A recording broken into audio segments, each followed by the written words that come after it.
Perdana Menteri Qatar Sheikh Muhammad bin Abdul Rahman Al Thani geram dengan tindakan Israel yang menyerang pemimpin Hamas di Doha.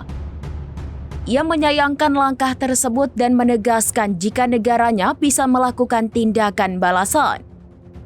Abdul Rahman Al Thani pada Selasa 9 September menegaskan bahwa serangan Israel terhadap Qatar adalah tindakan berbahaya. Pasalnya, militer rezim Zionis menggunakan senjata yang tidak terdeteksi oleh sistem pertahanan udara. Ia menyebut jika Amerika Serikat memberitahu Qatar tentang serangan itu hanya 10 menit setelah kejadian. Al Thani lantas menganggap Perdana Menteri Israel Benjamin Netanyahu bertanggung jawab atas gangguan keamanan regional di wilayahnya. Bahkan Al Thani menilai jika Netanyahu adalah seorang penjahat dan mempraktikkan terorisme negara. Israel dinilai menyabotase upaya mencapai perdamaian dengan Gaza. Oleh karena itu, dirinya menekankan bahwa Qatar tidak akan mentoleransi pelanggaran kedaulatan di negaranya.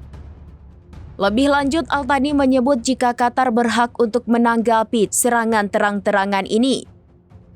Ia memperingatkan bahwa kebijakan agresif Israel yang berkelanjutan dapat membawa kawasan itu ke keadaan yang tidak dapat diubah lagi.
Download Tribun X sekarang, menghadirkan lokal menjadi Indonesia.